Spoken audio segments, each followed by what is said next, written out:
offense is starting to do, you know, not throwing any blame on Bo, but that drop kind of seemed to make the offense stutter for 2 or 3 drives. Are drops something that you're still concerned about? Maybe not as bad as they were last year. Yeah. But there's still times when guys are getting 2 hands on the ball and just not completing. Well, you know, I don't think I'm concerned about it because I think we did a lot better job, other than a couple plays last game, of making those contested plays down the field. We have started off the game very fast, which has been awesome as far as scoring points. But yeah, we were obviously wanting to get that touchdown right there, and it should have been a touchdown. You know, it should have been 7-0 off the bat, but you know that's going to happen. And I got a ton of confidence in Bo because he's just such a professional, and he's a guy that comes to work every single day, and I really believe that he can put stuff behind him very quickly too. So I don't drops are not a concern. They were maybe, like you said, last year, and even early on this season.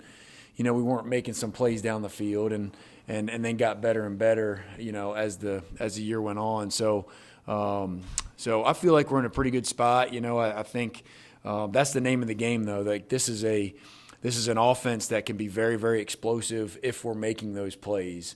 And if DJ or the quarterback are making those throws and giving those guys an opportunity to make the plays, then we can be really successful. And so I think we missed a little bit of that on Saturday, which made us, you know, sputter a little bit on a couple of those drives. So, you know, that's kind of where we're at there. Go ahead. This may sound like a weird question. You're good sometimes on first down, great on third down. Second down kind of seems to be the bugaboo down right now. What can you kind of tie that into, and what are you seeing on second down? Yeah, I think, you know, number one, you know, on second down, when we have a second and long situation, you know, the general rule of thumb is, man, let's try to get half those yards back so that we get a third and manageable situation. And like you said, you know, right now, second down is something that we got to do a little bit better job as far as calling it, and then also just executing on second down to get into that third down and medium and or short, or get a first down, you know. And we just have been not quite as consistent in that situation. Like you said, on first down, we've been pretty good as far as getting our +4 and keeping us on schedule. So, you know, that's something that we're going to make sure we identify and continue to work on. 6 games in, what's your assessment of the running game, the big picture, Yeah. and where's that relative to the ceiling that you sort of see for this?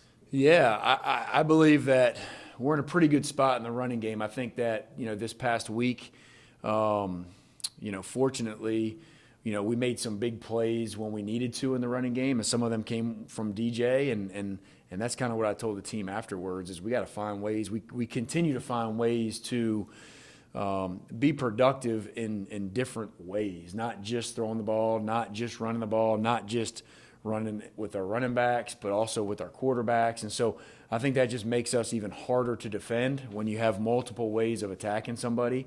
You know, there's obviously corrections and things to improve on in both the running and passing game. And I feel like our offensive line is really getting better in a lot of areas in the run game. We missed a few things on Saturday that kind of slowed us down in the run game up front. But I can never I'm very, very pleased with the toughness and the grit that those guys up front have, and heck, our running backs, you know, run the heck out of the ball, and they run hard. And so I feel like there's always improvement, no doubt. But I do feel like we're blessed in the way that we can do it in different ways. And I think DJ has helped the running game just by gaining an extra hat and by feeling super confident as a runner this year compared to last year, which we were lacking. What do you think it shows when DJ, who made an early mistake in the first quarter with that interception, rebound and be able to go for 3 touchdowns? Yeah, I mean, it just comes back to his confidence level and my confidence level in him, really. I mean, I didn't think twice about it. I mean, obviously it was a very poor decision on the interception, just throw the ball away and live to play another down. But I did not lose confidence in him at all. And he has been unbelievable as far as, you know, when I get on the headset with him or on the phone with him during the game, you know, he is always very poised and tells me exactly what happened, and he's always right about it. Like, that was really stupid, coach. I messed that up, but we're going to keep going. You know, he's always staying positive. And so just because of the confidence that he has from the experience that he's had in the beginning of the season, you know, he didn't waver at all. So, again, it showed his confidence. And that's what you got to have as a quarterback is when you make a mistake, you know, you got to bounce back. You got to have a short memory, a quick memory, and learn from it and move forward. And that's what he was able to do. Which seems confident to us, but do you think that play last year would have lingered longer than it did this year?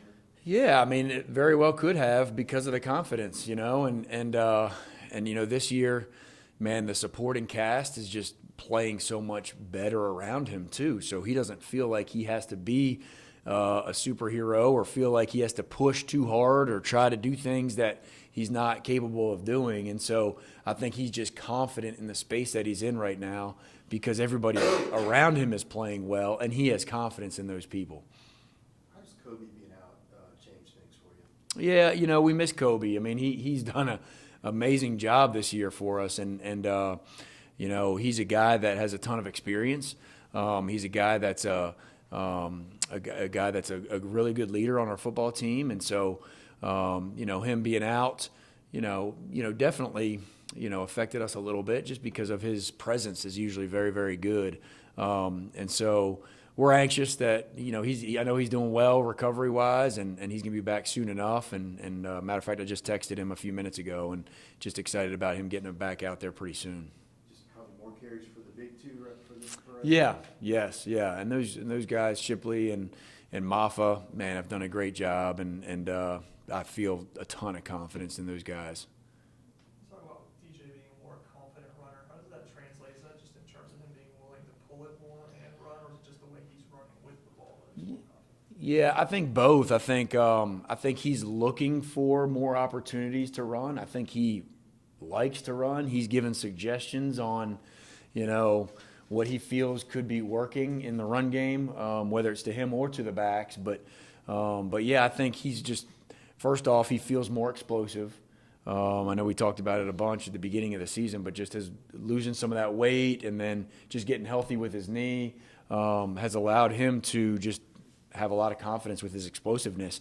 And in some of those read situations where he's reading an end or somebody on defense, you know, he feels a little bit more confident in pulling it and making a play. And obviously on some of the draw plays, like the one at the end of the game where he ran for 40, should have been 60, I guess, or 55. But man, he looked faster. He's just more explosive, and so that confidence factor is a big part of that.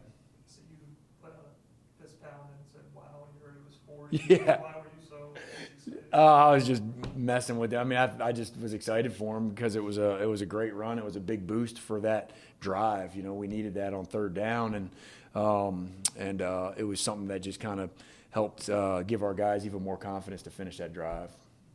There was one play there Saturday night where Blake Miller was pulling, and he got there really fast and then obliterated some poor linebacker. Yeah. And then there was another play where it was just puts him on the ground.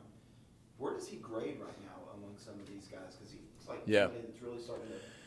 Yeah, there's no question that he, like a lot of freshmen, you know, the more experience you get, the more you're just going to keep learning and getting better. And he's a very coachable kid. And we all know how tough he is and how physical he is. And, I mean, he's a nasty kid. And so that helps big time. And so he's just feeling more confident, you know. He had a couple mistakes in the run game and inside zone this past week that he needs to correct.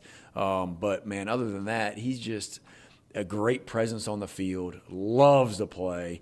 You should see him whenever DJ ran the long one, that 40-yard run. I mean, he's hauling it right behind him, and the kid can run too. So I just got a ton of confidence in him right now and just how he's progressing and how he continues to critique himself and also just be coachable and learning from those mistakes. Is that home for him now? That's where he'll play all 4 years? I mean, it's hard to say all 4 years, but yeah, I mean, he's really honing into that position, and I feel like he's definitely. I mean, he's a guy that, you know, potentially could be a multiple position guy too. You know, whether you move him to left or keep him at right. I don't know, but he's going to gain more and more confident at that position. Of course, as a freshman, you don't want to move guys too much. But the more knowledge he gets, the more valuable he becomes. And like we've had our linemen in the past learn, multiple positions, which makes them more valuable. Can you describe how much of an impact it makes to have such a talented tight end room? Oh, man, it's a huge impact. Just being able to have a room of talented guys, committed guys, hard-nosed, tough guys, all of them have done a great job with how tough they are, and just really learning and understanding the big picture of our offense has allowed us to utilize them in a lot of different ways, and not just being in-the-box players, but being out-of-the-box players and having multiple tight ends on the field in different spots. Has given me a ton of confidence, and this offense a ton of confidence. And then on top of that, just making plays, both in the run game and in the pass game. And that's what makes that room so special, is there's guys in that room that can do both. You look at Davis Allen, and, he's as good of a blocker as we've had here since I've been here for 8 years, and a really, really reliable, very good receiver as well. We saw that several times this year already. And then Brenningstool brings that factor too, as a great receiver, and also is getting better and better each week as a guy that has shown toughness and been able to run block as well. So when you got guys in the room that can do both things and also understand it and understand the big picture, man, you're able to really be as creative as you possibly can.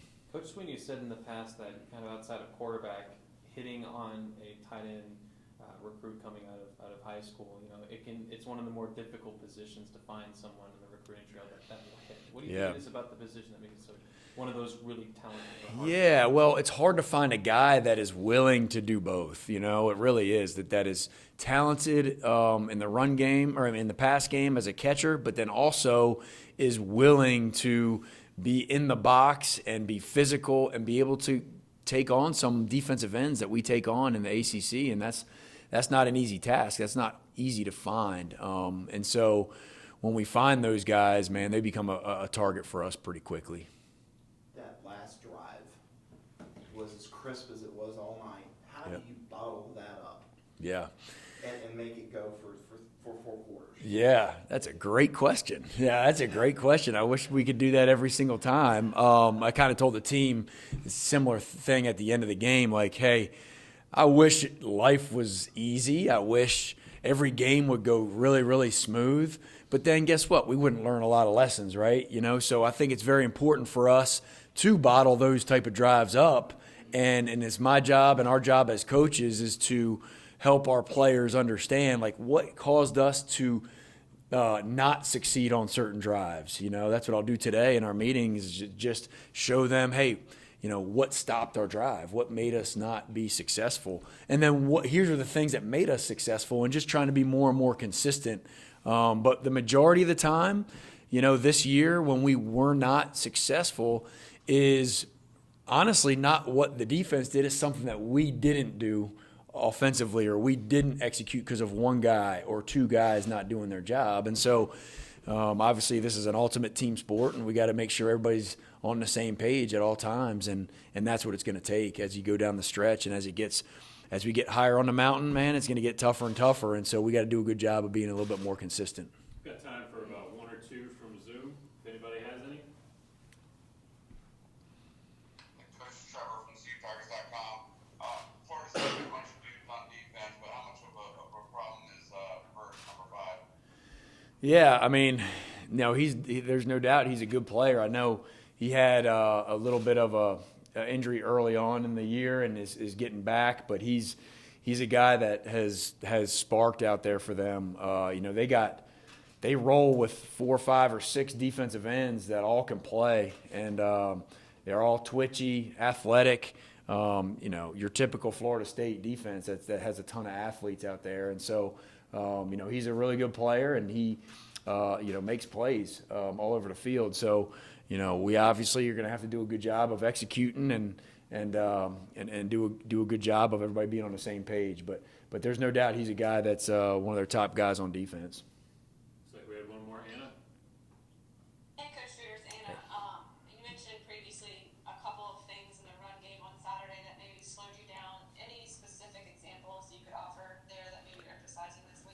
Yeah, I mean, really, it's whether it would be one or two guys maybe not doing their job, whether it be an offensive lineman, not using proper technique, or maybe it was a read once or twice on the quarterback's part that maybe we could have pulled it one or two times, and it's just kind of like one of those things that we were that close. We were really, really close on a couple plays that could have been maybe explosive plays, and we just didn't get it quite done. So it caused us to stumble a little bit and have a couple too many 3-and-outs that we're not used to having. So just really the execution piece of everybody doing their job, in the run game and in the pass game. I mean, the same type of thing happened in the pass game too, a couple of the third downs, whether it was an MA by somebody, missed assignment, or, just somebody not doing their job like they need to do. That's what kind of stumbled a little bit for some of those drives. All right, we have Coach Mike Reed joining us now. Thank y'all.